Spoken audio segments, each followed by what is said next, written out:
Welcome to TSIB Talks, where we share information on construction insurance and its possible effect on your business. Enjoy our latest episode.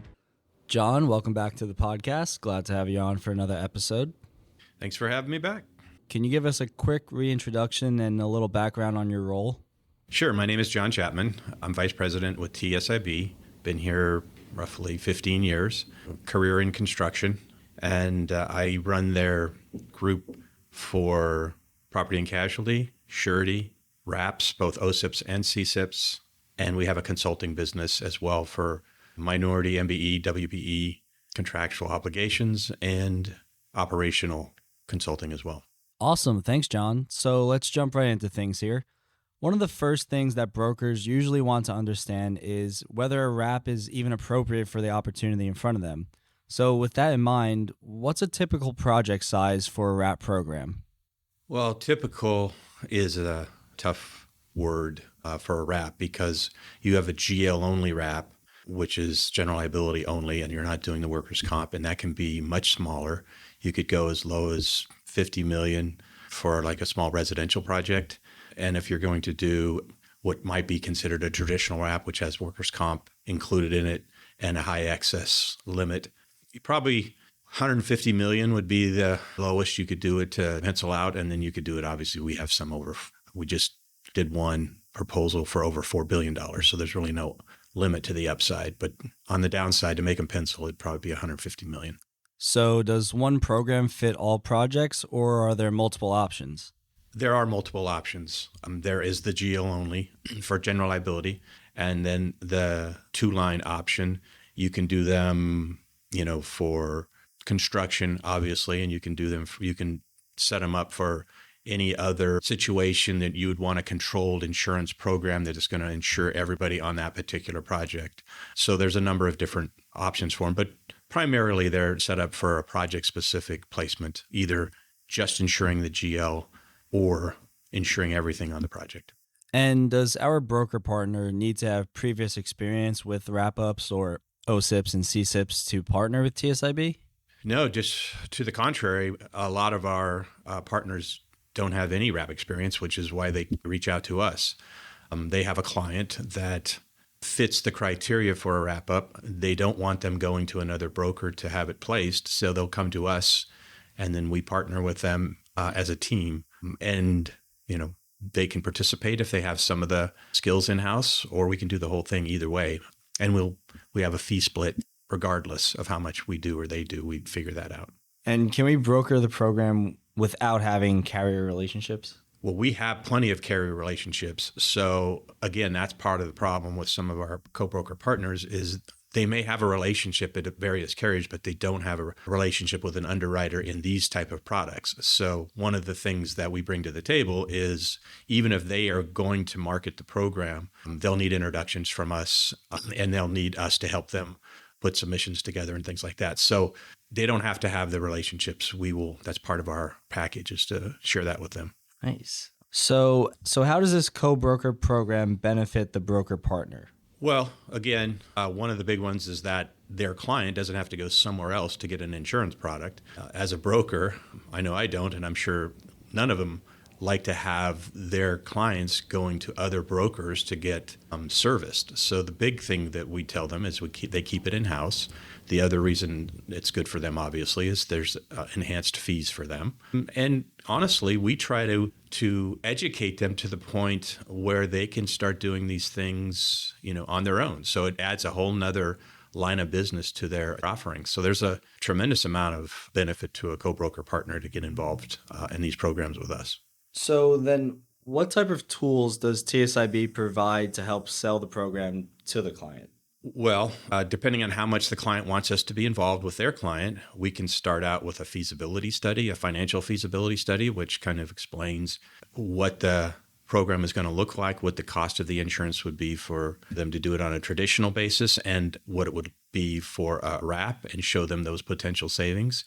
We have sell sheets in almost every different line of construction with our resume. So they get to use those. And we're experts at construction risk management. So they get all of those skills as well. So we can help their client with their exposures and everything else. So it's essentially the tools that we use when we do our own wraps, we offer up to the respective client. And the biggest one, which most brokers don't have, I think there's probably only 6 or 8 brokers in the country that have, is our own service center to do all the administration work on these things. So there's a whole suite of services that we can bring to our clients, and they get to pick and choose which ones they want to use. So can TSIB assist in selling the program to the client? We absolutely can help them sell the program to the client. And in fact, in most cases, we do. We go in as a team. So it'll have TSIB on all of our, if it's a presentation, for instance, and we're putting together a slide deck, it'll have our name on it and our partner's name on it. And we will go into their client and basically explain to them what the program is, what it does, the savings, potential savings, the risk management capabilities. So it's no different really than any other sale. It's just that we have a lot of experience that we can bring to the table to explain to their client that they may not own. So we definitely, I would say in 80 or 90% of our cases, help sell these programs to the client because our co-broker partners just don't have the experience to convey it in a way that the client will understand and agree to put the program in place. Okay, so then who is the broker of record? Well, the easy answer to that is whoever places the insurance. So if our co-broker partner wants to place the insurance and we're just going to help them out in finding relationships with the carriers and the submission and so on and so forth, they will be the broker of record because they're going to place the insurance with the carrier.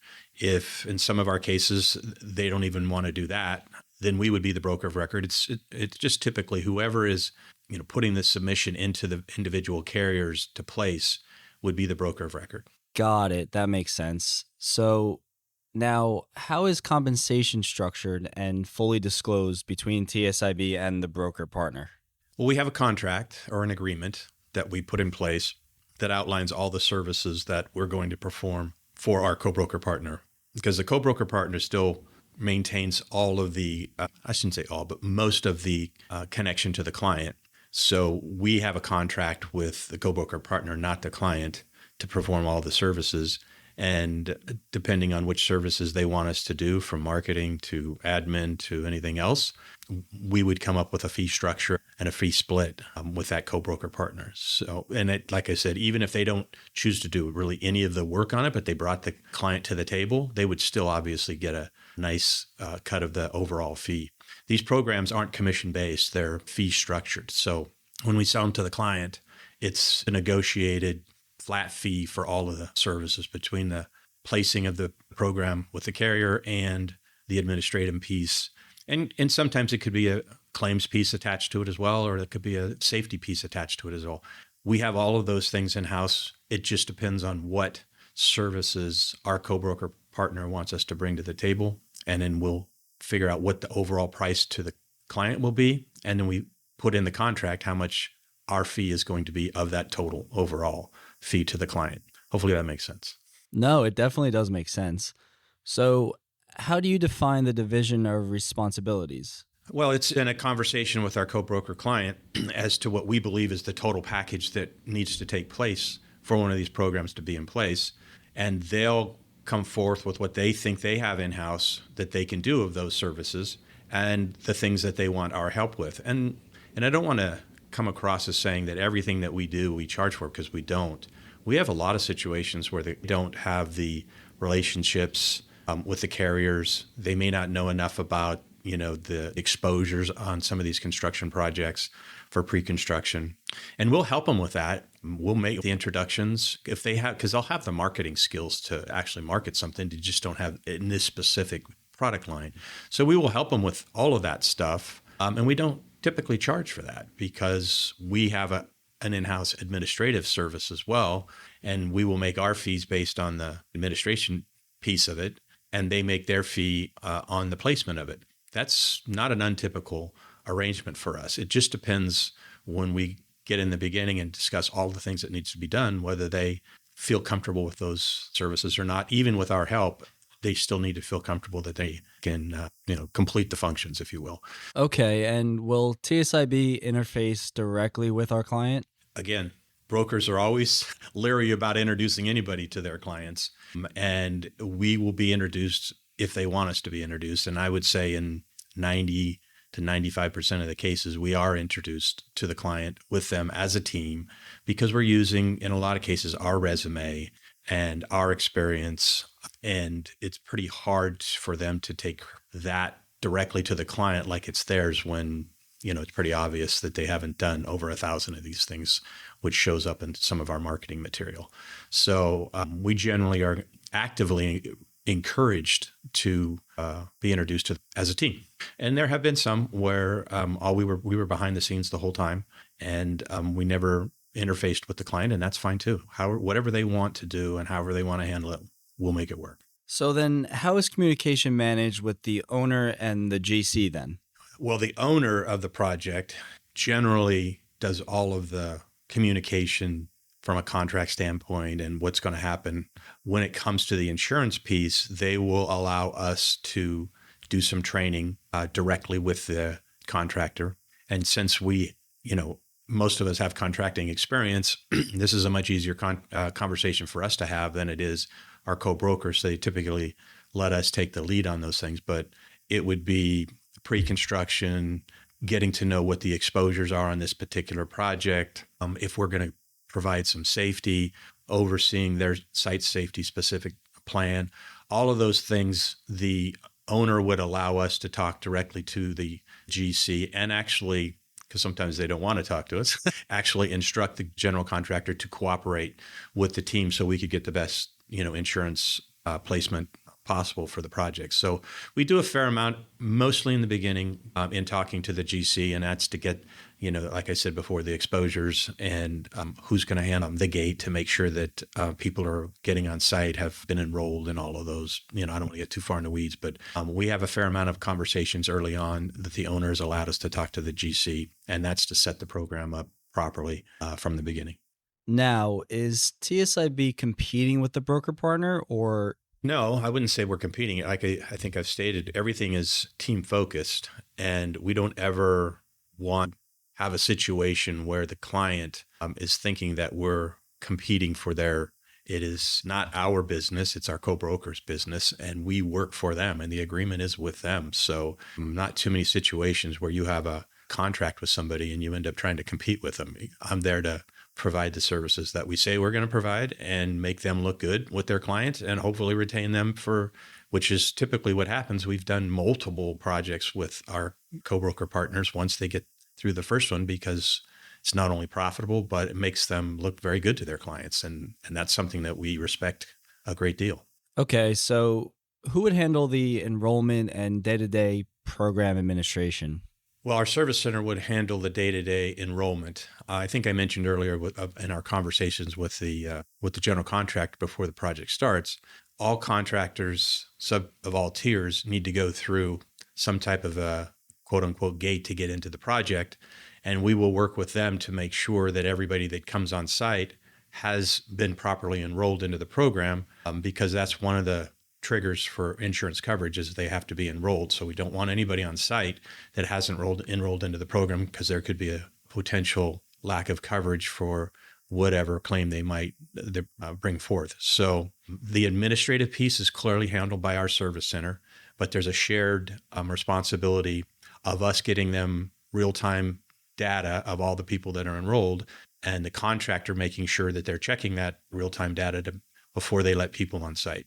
And how are claims managed, and who controls the claims process? Well, everybody that has a title of claims thinks that they're controlling the process, but actually the carrier is the one that has the ultimate responsibility for claims, because they're paying the claims out. So whichever carrier you place the business with will have a claims team, and they will be the ones that are setting reserves, and they'll be the ones that are actually negotiating the claims. But most brokers have claims advocacy services, which we do as well, and some of our co-broker partners do. And same thing with safety. And the client may feel like the carrier's not going to be looking out for their best interest. They're going to be looking out for the carrier's best interest. So they will hire one of either our co-broker if they have legitimate construction claims experience, or they'll hire us as a team, and we will supply that advocacy which is just to oversee whatever the carrier claims is doing, to make sure that somebody's looking out for the client's best interest when it comes to these setting reserves and getting these claims settled in a timely basis. So the ultimate responsibility is, of course, with the carrier, but we would provide services, or our co-broker would provide services to that client to look out for their best interests. Awesome. Yeah, I think that was a great explanation there, John. Now, what does program closeout look like, and who manages final audit and collateral release? Well, that's two different things. Let's start with project closeout. As the job starts closing out, every subcontractor that has enrolled into the program will be closed out with our service center team. And that just means that we have something from the general contractor saying that they finished their work in the field, and we can now terminate their workers' comp policy and no longer have any on-site coverage for whatever it is that they're doing. The program itself has a termination date that was set up when the policy was placed. So that closeout is a little trickier in that if the program is going to terminate prior to the construction actually being finished, then our team would have to go to the carrier and get an extension put in place, get all the way up through the tower and the excess, and push the date out to when the project was supposed to be complete. Once the whole project is complete, the policy is terminated, and it starts into the completed operations period of the coverage. And that collateral belongs to the carrier, and they have by policy, the right to hang on to that collateral for the statute of repose. In most states, that's 10 years, but there's others. But let's just say they have the right to carry it as long as they think they have exposure, which is typically through the statute of repose. Having said that, they will generally entertain, after 2 or 3 years, the project being complete and the claims are at a reasonable level, meaning that the amount that is being reserved is much less than the amount of the collateral that's being held. We will fight, to have that collateral reduced down to what makes more sense. And so as you get through that 10-year period of time, it is, every year you'll have a collateral review. And again, depending on what the outstanding reserves are for the carrier, we can make an argument to have that collateral reduced down, to 100 to 150% of whatever that outstanding number is. So by the end of that 10-year period of time, hopefully we'll have released, if not all of it, all but a small portion of it. But again, just like the claims, they have by policy terms the ability to hang on to that collateral as long as they feel that they need that collateral. But most carriers are pretty good about keeping it around whatever their outstanding exposure is. So does partnering dilute the broker partner's value to the client? I would say it's quite the opposite. We've been involved, like I said, a number of co-broker deals, and the clients typically want to use their broker for this type of service, and they didn't have it in-house before and they had to go somewhere else. And so I think that the fact that they co-brokered with us and they get to keep all their insurances in one basket significantly strengthens their strengths. I believe that significantly strengthens their relationship with their client because they don't have to go elsewhere for these services. It's been, I get nothing but positive comments from our co-brokers on these programs and on how it's bolstered the relationship with their clients. Now, is there any reputational risk to the broker partner? Well, the only reputational risk that I can think of would be in the case where the project does has a lot of claims on it, and the type of savings that we talked about in the beginning of the job is eroded significantly, and the owner's expectation of what the savings were going to be doesn't materialize, and they don't want to understand why it didn't materialize. It had nothing to do with the program itself. It had to do with, the large claims that were experienced on the project. I suppose there could be some reputational risk from that standpoint, but I have to say we've done a number of these with a number of different co-broker partners, and we get nothing but positive feedback from our co-broker partners, and virtually every one of them we do multiple projects with. So I haven't experienced any reputational risk, but I would think that the biggest reputational risk would be if the project itself didn't produce the type of results that we predicted in the beginning, and the client was dissatisfied from that standpoint. But we really haven't had anything like that up to this point with any of our co-broker programs. Awesome. I think we'll wrap things up there. John, thank you again so much for joining us. It's always a pleasure having you on the podcast. We can't wait to do more with you in the future. Thanks again. Thanks for having me. I appreciate the opportunity to talk through these type of programs, and I'm always happy to connect with anyone who wants to continue the conversation on a co-broker situation with TSIB. Thanks for listening to this episode of TSIB Talks. If you like this content, be sure to follow for new episodes. Until next time.